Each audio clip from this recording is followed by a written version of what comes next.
Blog Talk Radio. You know what time it is. Time to hang out with Mr. Coop. With Mr. Coop I. With Mr. Coop I. With Mr. Coop I. Ladies Coop. From Mr. Coop I. From Mr. Coop I. From Mr. Coop I. Mr. Coop. With Mr. Coop I. With Mr. Coop I. With Mr. Coop I. Ladies Coop. From Mr. Coop I. From Mr. Coop I.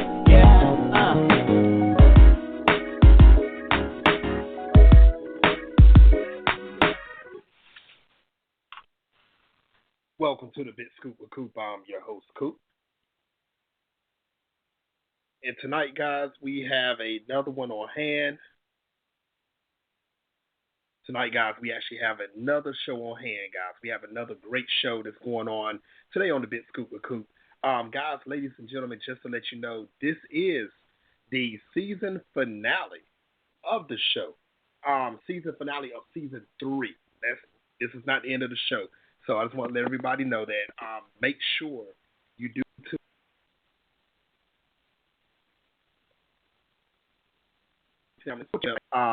bitwithcoop.com and make sure, guys, you tell all your family and friends also if they're a fan of Independence Day Resurgence, make sure they tune in right now because my guest today is actually doing big things in the movie industry. And when I say big, I really mean big, guys. Been in different movies, been in television shows. He's done a lot. And, guys, you know what? I'm going to stop blabbing at the mouth because you guys and that's listening worldwide is ready for this. Ladies and gentlemen, the one, the only, Mr. Nate Warren. Welcome to the show. Thank you. Wow, what an intro. Thank you. Yes, how's sir. Your day going? I was telling everyone. Oh, man, it's going great. How's your day going? It's awesome.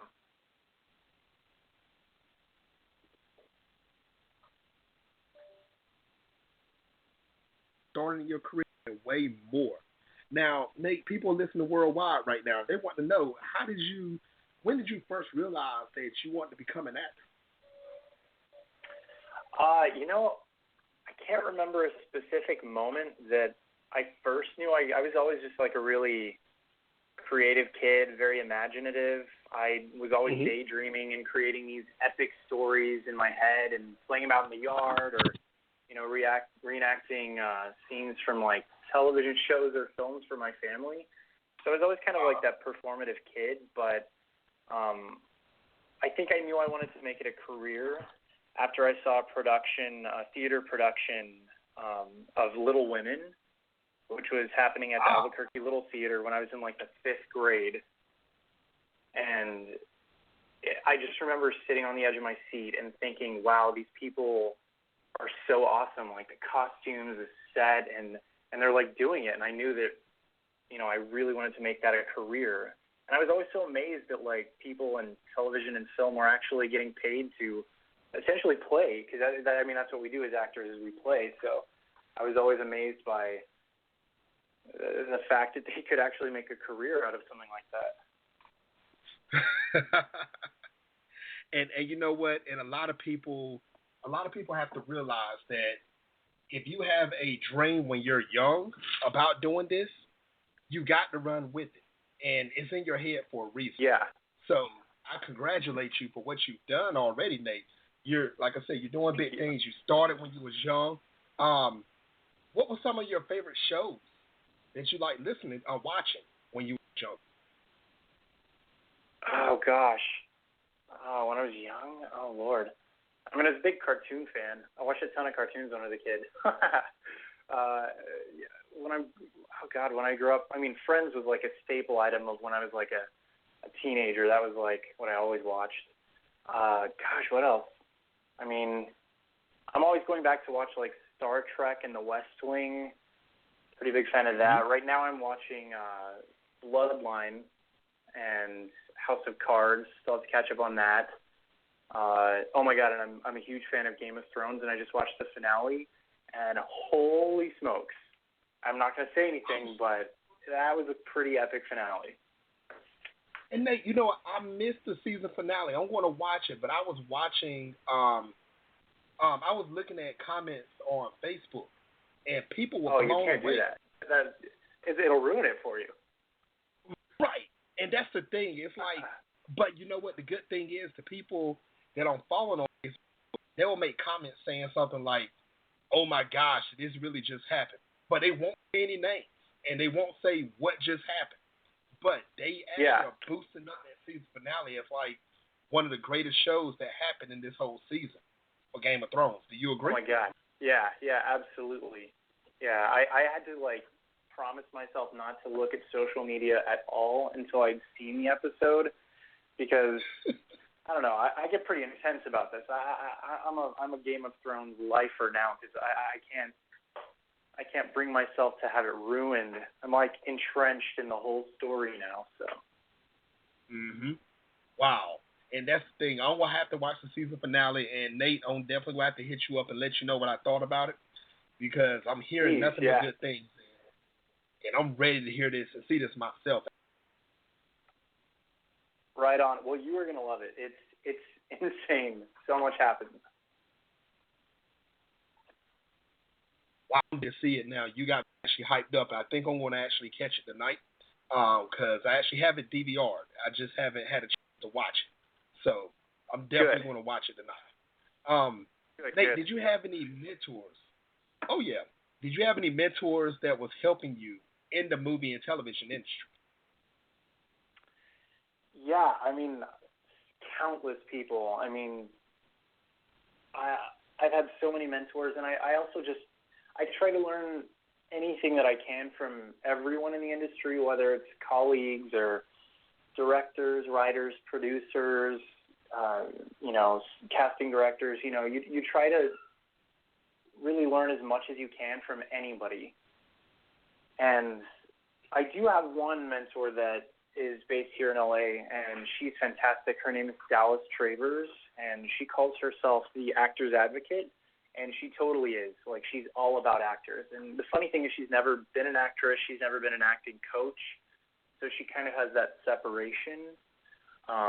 And what she does is she really like helps to inspire and motivate actors, and especially when you get beaten down day in and day out, and you're kind of just struggling with what to do next or how to take control of your career. And she really she gives you like the tools necessary to take that power back and just go once more onto the breach.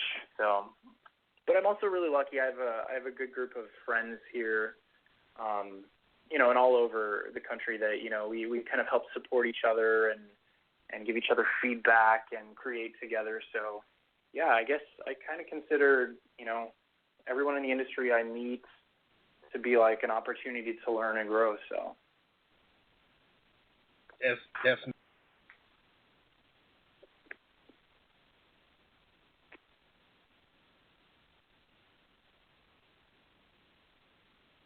And that means like you don't really know what's going on in the movie industry. It can hurt you at the end if you don't have someone to say, no, you don't want to go that direction, go this way. And I believe this right here will help you out more in your career, or do it better, do it like this next time. I think if you have more of that, more mentoring and coaching like that, or even the people to just say, you know what, you did a great job, continue to do what you do. That right there will help you a lot in this industry. And, I mean, this industry is full of sharks. And I'm not going to lie, I know it is. And it's to the point where if you're in there by yourself, you will feel like you're alone. So, Nate, I'm glad that you actually have someone that's actually, that's there that actually got your back. So, congratulations on that. Yeah, absolutely. Yeah, and you really do have to be careful about, who you trust. With your training or with your career, it takes, a lot of, you should always be doing your research and always, constantly staying up to date on what's happening in the industry because, yeah, you're right. There can be, there are some people out there that don't have your best interests in mind. They have theirs in mind. So it's really crucial to be aware and careful about who you trust. But, yeah, I've been really lucky to just, work with fantastic people in the past, and so, yeah. Nice. Very nice. Now, for the people that's listening worldwide right now, and they are just getting introduced to you, or your fans that are listening right now.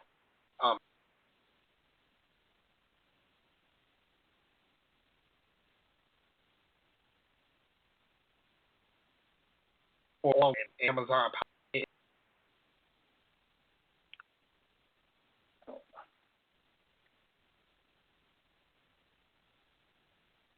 might have lost you. Oh, I'm sorry. Can you hear me now? Oh, yeah, I can hear you. Sorry, I don't know if it's Okay. me. I'm not sure what happened, but what I was saying to the fan, I was saying, can you let your fans know exactly how you felt, how excited were you when you actually received roles on the television shows, like Longmire and Manhattan, Dig, and Edge. Oh God, yeah. These shows out there. Yeah, I mean it was obviously super exciting because I went to school for theater and I studied mostly acting and music and stuff, and I signed with my agent kind of later in college, so I was still fairly new to the film and television industry, and Longmire was probably one of the first things I booked, and it was so cool to book that because it was one of the first professional projects that I was able to work on, and that's always just exciting to get your first gig. It's kind of nerve-wracking, but I mean, to gain traction in the industry and, on a popular show like Longmire, which, is I think now in its 5th season. Yep. And that it was great. It was such a fun experience. And Manhattan, I was not expecting to get, multiple episodes on that show. And when it happened, I was just totally surprised and stoked. And things just kind of started cannonballing after that. And eventually I was able to book the Amazon pilot of Edge, which to date has probably been my favorite role thus far, just because of its size. It actually intended. The show wasn't eventually picked up, but it was intended to be a recurring role. And for a New Mexico actor, which I was at the time, that's where I'm from originally, it was kind of a big deal to get that type of a role, to play the younger brother of the title character, who is played by Max Martini, and working with Ryan Quanten and Shane Black, our director. It was just, man, it was so cool, that whole experience. And that's the exciting part, when you get a role where you know that you can fit in, and you know right. that you can nail, and those are the ones where you come in with like 250,000% confidence, where you feel confident. That's the thing. Definitely. And I believe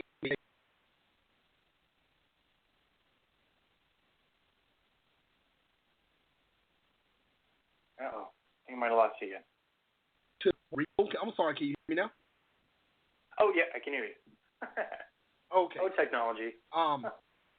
Hey, I understand. I definitely understand. But I was trying to, what I was saying, as far as it goes about roles, tell everyone about the movie Space Between Us, or The Space Between Us. Tell everybody what that's actually about. And so it's a really awesome, touching story. It's about this young kid who is born in space and is growing up on Mars, and has been in contact with a young girl on Earth, who they sort of start, growing this friendship. And he has always wanted to meet his father and go to Earth and experience it, because he's on Mars with a bunch of these scientists. He's kind of isolate there. So he's always dreamt of going to Earth and finding his father and meeting this girl that he's been kind of pen paling with, essentially. And so it's kind of this course of events that gets him there to Earth, and stuff happens. It's about, you got your drama, your rom-com. Space is always awesome. But yeah, it's going to be a great movie. It looks great. I saw the trailer, and it looks like it's going to be really awesome.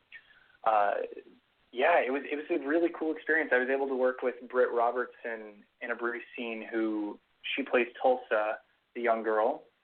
And man, she's she's so funny and peppy and charming and super ultra talented.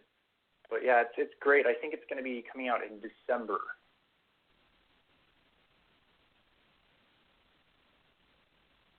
How did you know? Oh.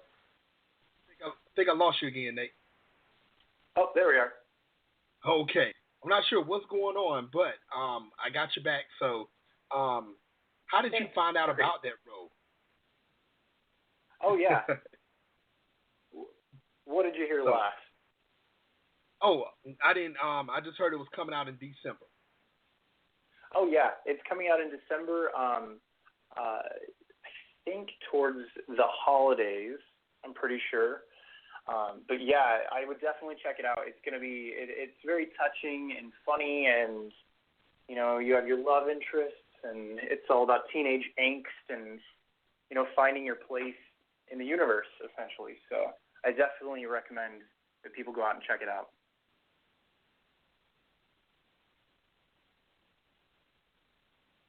Oh, you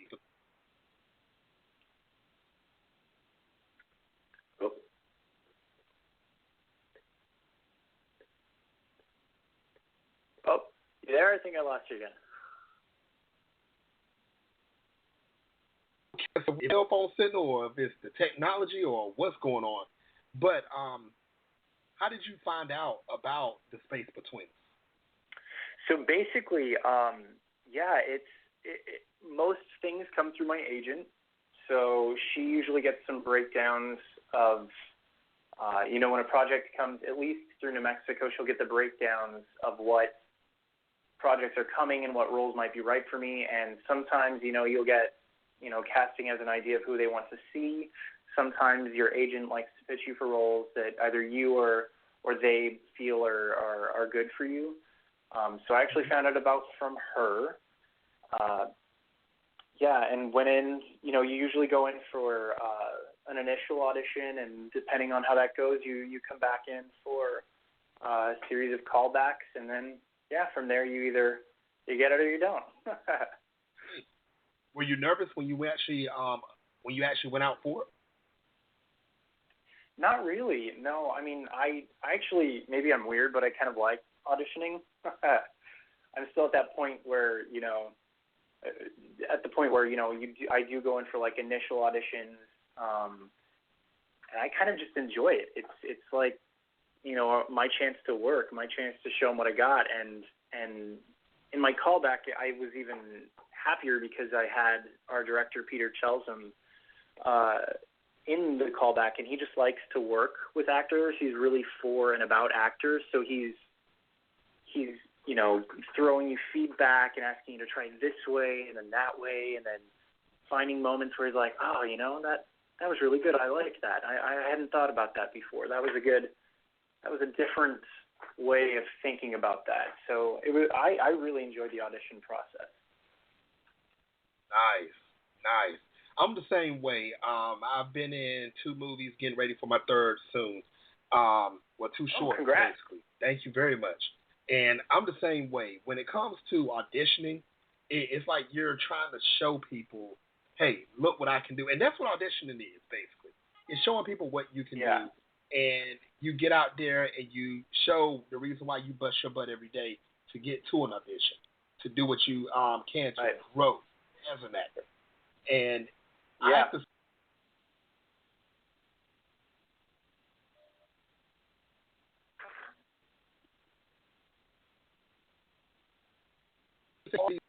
and that's I think I missed that last thing. okay. Did I lose you again, Nate? Oh, just for a second. Oh, I okay. must be sitting under a cloud of like disruption. I have no idea. Oh, wow. Yes, and that's what I was just saying. Basically, when you come in as a seasoned, and if you treat yourself and say to yourself, you are a seasoned actor, you can get this performance. And you go in there and you're laid back and cool about it, and in your head, I believe you got better chances of doing it because the people that watch you audition, they can see the nervousness in you if you show it. Exactly. Yeah. I mean, you have to. I mean, that's part of being a professional actor. Is you have to have the confidence to walk into a room and really know what you're doing, and be able to take direction and be able to take more redirection and really make the part your own. Because that there's the easy choice, the topical choice that a lot of people will make, and then there's a choice that's interesting or edgy or maybe risky or something that sets you apart, and you have to be confident in that and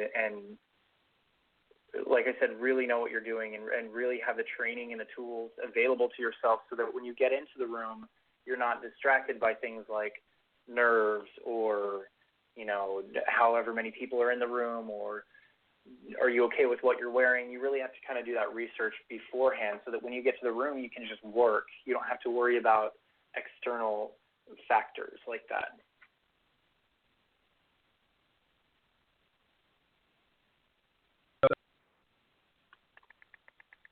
What is it, 20 years in the making? This should have been out. I mean, since part one. Part one was great. And now part two is out. And tell everyone about the character of Marley Sullivan. Tell everybody about it. Oh, Marley, God rest his soul. Unfortunately, he perished on the cutting room floor. It's one of those things. And the story really needs telling, and sometimes the most effective storytelling to complete that vision means that certain material needs trimming. And unfortunately, Marley's scenes happen to be some of the material, but it's such a huge cast, and so much is happening in the sequel. I know they had so much more footage than they had screen time. But Marley himself, he's an Area 51 weapons tech officer who is basically a part of a team that researches and implements and utilizes the human-alien hybrid technology for the defensive purposes of Earth as a part of the section that the government created called Earth Space Defense. And in the film, he reported mostly to General Adams, who's played by Bill Fichtner, in the command center of Area 51. So who knows? Maybe he'll appear in the extended cut.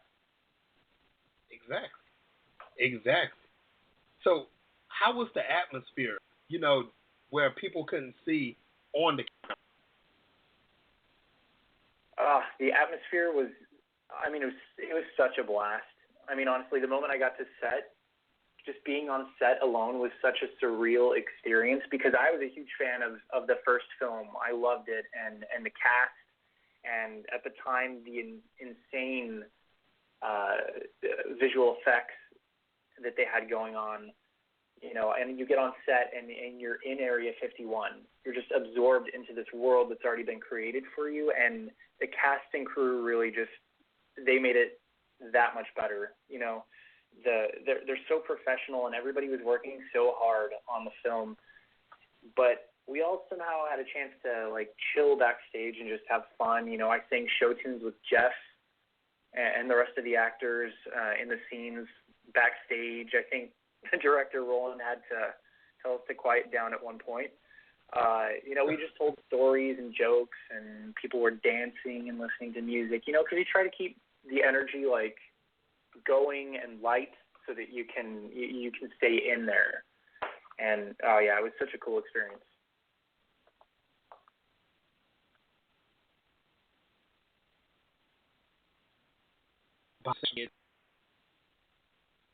Oh.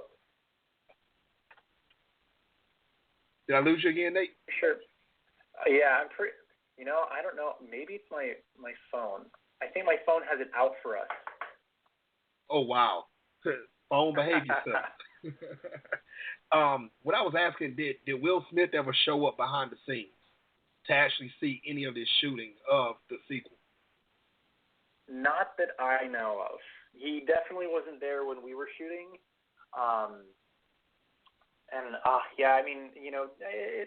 He didn't come back for various reasons, but, and he was definitely one of the most beloved characters from the original, and that would have been awesome if he showed up.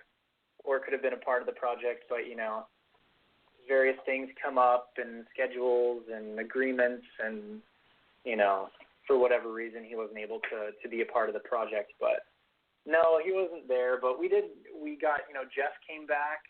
We had the introduction of Bill Fichtner's character and Selah's character playing the president. Patrick St. Esprit, he also joined in. You have so many people coming back that it almost wasn't a bummer because you were able to hang out with Jeff backstage and see some of the original characters like Brent Spiner. So it was kind of a bummer, but it was still cool because the cast is awesome. That's what I'm talking about. Ladies and gentlemen that's listening worldwide right now, make sure you go check out Independence Day Resurgence. You have to see this movie. The amount of hours and time they put into this movie is well worth watching. Yeah, it's intense. They were not lying when they said that everything is bigger in this film. Talking about. Exactly. Now, Nate, for all your fans who's listening and for the people that's new to you right now, how can people find you on social media? Yeah, so I do Twitter and Instagram. Both of them are the same handle. It's just @VNateWarren for anyone who wants to follow my shenanigans. Exactly, guys. Make sure you go follow him on social media. And this is a great guy. Nate, he's doing big things. He's not finished in the movie industry. Nowhere close to being finished in the movie industry, guys. Make sure you follow him and know what's going on. And Nate, here's a personal question I have for you myself. If there's Oh, I think I lost your question. I say if there would be a part 3 of Independence Day, would you actually return if you had a chance? Hands down, 100% yes. Wow. That's what I'm talking about. Maybe I'll see you on part 3 also. Producers, cast, going to bring me and Nate up there. Planet.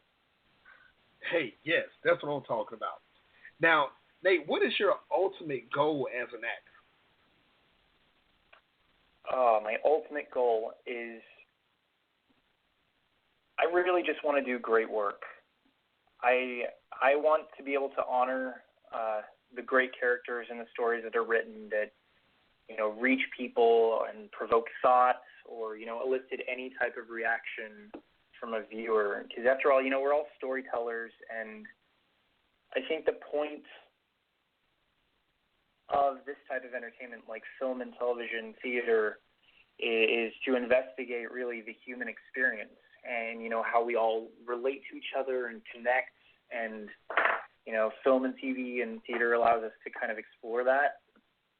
And I just really hope that, my performances can move other people or make them think about something deeper in the way that other people's performances have moved me. So I just really hope that, at the end of my days, that I will have done a good job and done the roles and the characters, the honor and the respect. Well, I think you've actually already started on that road already, Nate. You have my honor and respect. You have the people that are listening worldwide right now, honor and respect, and your work shows. So I just want to say once again, I appreciate that. Yes, sir. And make sure you continue to stay on that positive path because, like I said, there's big things for you that's coming, and I do believe that. So I want to say congratulations. On, thank you, and you too. Got to listen to your own advice as well. Hey, thank you. Yes. Now, what advice would you give any male or female that wants to actually become an actor or actress in the movie or television industry? Ooh, I would probably sit them down and have an intervention. No, I would probably tell them that this is one of the most difficult careers to pursue and that it takes a really tough skin and a steely resolve to keep going day after day. But it can be really worth it. I think it's important to really investigate the whys, like why would you want to do this for a career? The why is really important, as well as defining what success and what successful means to them, because it's different for everybody. Because I think that's one of the toughest things about the industry is that the disappointment or it's hard to face rejection, and it's a tough industry. It can really beat you down. So learning to define what is most important to you, what truly makes you happy, is really important in staying the course and staying strong and resilient. And of course, training and learning as much about the different facets of the industry, behind the scenes, producing, writing, crewing. It's important to really understand how a set functions and how production is made, from pre-production to post-production and distribution. It's really important to just be knowledgeable and keeping up to date on the trends and the power players and the who's who, and constantly watching, film and television and theater and performance and supporting them. And, because, creation, that's what we're here to create art. We're here to collaborate and to work together and to support each other. So to constantly create is important. Because, once you apply pressure, you have to keep applying pressure to the industry, and eventually it'll give. But also, I think it's important to just live your life and enjoy it, have experiences, meet people, travel. I mean, that's where your best research as an actor is going to come from, is from your life experiences and what you can bring to the role and to the story. So it's easy to get caught up in the entertainment industry and the business and hustling and getting your career going. It's easy to forget to just live your life and enjoy it and be with your friends and family and experience, the gift that, we're all given. So that's advice that everyone needs to take in. Actually, believe it or not, Nate, that's advice that people can actually use that's even outside of the movie and television industry. So I want to say thank you for that. That was very deep. Ladies and gentlemen worldwide, once again, make sure you follow Nate on Twitter and Instagram. Make sure you go check out Independence Day Resurgence. Make sure you check out all his movies that he's got going on right now and his television shows. Check him out, guys, and make sure you follow him, because I'm telling you, everything he's doing right now can turn into the next big thing. So make sure, guys, you follow him. Nate, I know you're a busy guy, and I want to say thank you again for coming on the show, and I would love to have you back on the show in the future. And thank you so much for letting me be here and asking so many awesome questions, having a nice chat. Sorry about the connection issues. Hey, don't worry about that. Everybody enjoyed it. I enjoyed it myself. So we'll definitely have you back on the show again, Nate. I'll be watching Independence Day, and I will be following you on social media. Thank you. All right, guys, ladies and gentlemen, once again, that was Nate Warren. And until next time, people, on the Big Scoop with Coop.